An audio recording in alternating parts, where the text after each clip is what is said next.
It's right there in black and white on their website. And then he goes into a whole discussion of how they do this. So any person trying to use common sense to invest, especially in the Tao, or any of the futures or options based on the Tao, like the OEX or the E-minis. As soon as everything looks like it's set up to go one way, and then you buy into that, it turns around and goes the other way. This is deliberate. It's engineered like that to take your money. So guess what? We made a bot, a little computer program. What is it? 4 lines of code or something like that? And all it does is it says, oh, the market's going this way?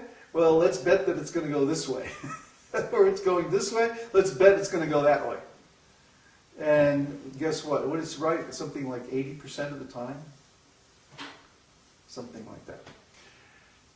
So, of course, if you can guess what the stock market is going to do correctly 80% of the time, you are way ahead of the game.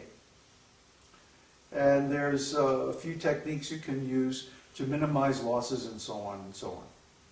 So in other words, we have now a viable strategy for making money from the stock market.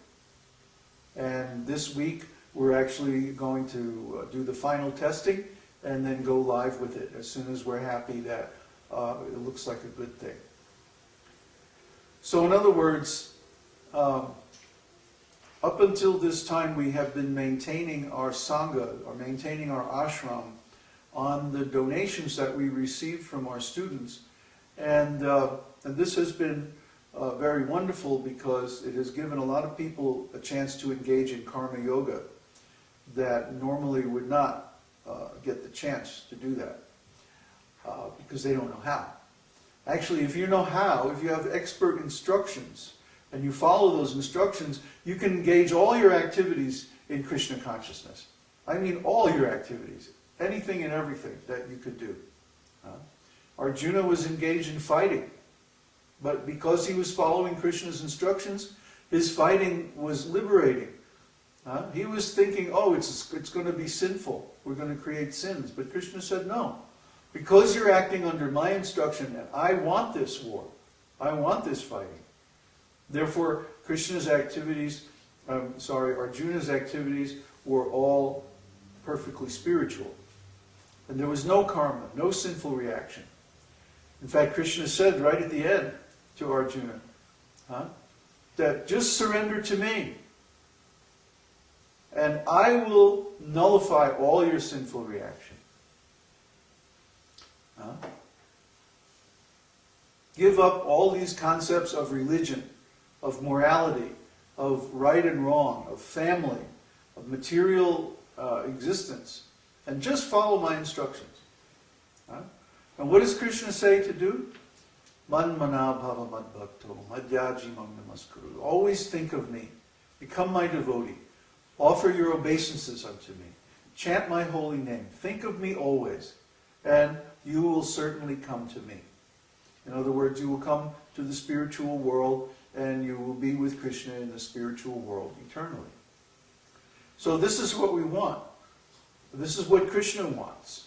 And this is what we're trying to get people to do. So our idea is, we invest in the stock market, we make some money, we buy some land here in Chile, we fix it up. Maybe we even find a place that already has, some buildings or houses on it or whatever. And then we invite teachers to come and give these sustainable agriculture workshops. We promote the workshops on websites all over the world. We get people to come and visit for some nominal fees. We won't really need the money, but we'll charge something so that people will value our offerings, and so that it, basically breaks even or something. And then we'll have people come as our guests. They'll get delicious vegetarian food, prasadam, cooked by devotees, offered to Krishna, raised right there on the farm, right? Maybe we'll hire some local people to work on the farm and get things going. And then as these seminar participants come, they'll also work on the farm to get experience. And if they like staying with us, then they can stay and become devotees. They can enter our varṇāśrama college. Actually, the farm thing and the self-sufficiency and all that is part of the varṇāśrama college, but it also has a higher curriculum of spiritual knowledge that they can stay and they can take that too.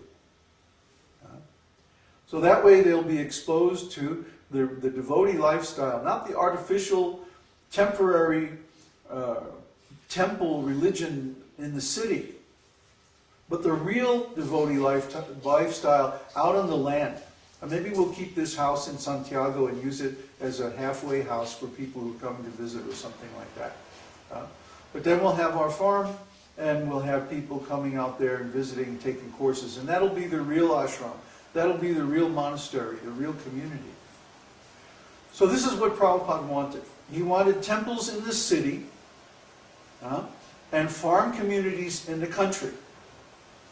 He wanted the preaching and fundraising to go on from the city temples, and he wanted the actual devotee training and the community life to go on in the country.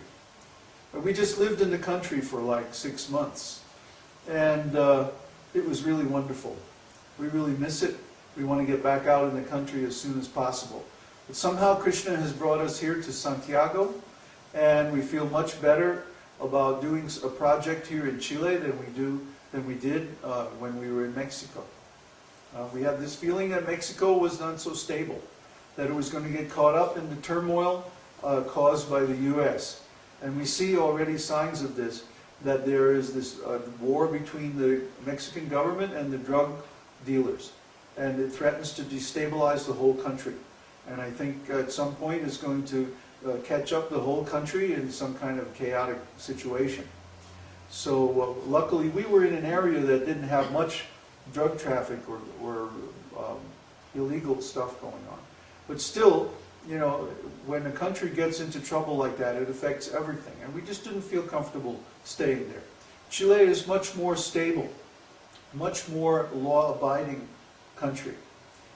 In Mexico, everybody has some scam. You know, everybody has some funny business going on the side. There's a lot of cheating, a lot of corruption. But here in Chile, the police, the military, the government are well known as being incorruptible. So the morality is much higher. The law enforcement is very strong. Just like last night, there's just some rascal teenagers who were throwing stones at a neighbor's house. They had some fight or something, I don't know what the story is. But anyway, it woke us up 3 o'clock in the morning, and we chased the rascals out of there, yelled at them, got rid of them. And then the police were there within like 5 minutes. You go in any city in the U.S., and you call the police, hey, there's teenagers throwing stones at my house. Yeah, what else is new, you know? They won't probably even come. Or if they come, it'll be 2 hours later. Okay, let's make a report. You know, but these guys were right there, and then they were cruising around the neighborhood looking for the rascals who did it. Actually, they know who did it. So we probably won't be seeing those kids around the neighborhood for a while. So anyway, the mood here in Chile is much more law-abiding, much more peaceful. You don't hear anything about drug trafficking in Chile. I mean, we were at the park the other day, and some teenagers were smoking a joint. You know, that's about the worst of it. So we're not so concerned about instability here in Chile. I think this is a much better place to be in the long term. And environmentally also, it's much better. It hasn't been, the population of Chile has always been smaller than what the arable land available. So in other words, the land hasn't been cropped out like it has in Mexico.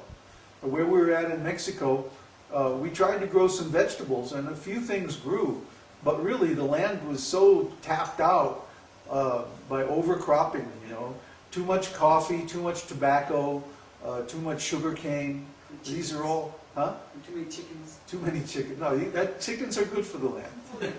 But too much heavy feeders. These plants are all heavy feeders, and they have been planted there for generations to feed the demand in Europe and in the U.S. So that part of Mexico is pretty much tapped out agriculturally. It's only good now for cows, raising cows, and maybe some fruit trees and like that. So it wasn't really suitable for what we want to do. Whereas in Chile, there's many areas where there's very fertile land, lots of water coming down off the mountains, but yet the climate is dry, it doesn't rain that much, only in wintertime. So we like it here. And we think this is a good place for our program. We're going to stay here. So anyway, we've got our bots going now. We have high risk, high performance bots and low risk, lower performance bots, but they still do better than any human trader. I'm very impressed with what Uddhava has done in developing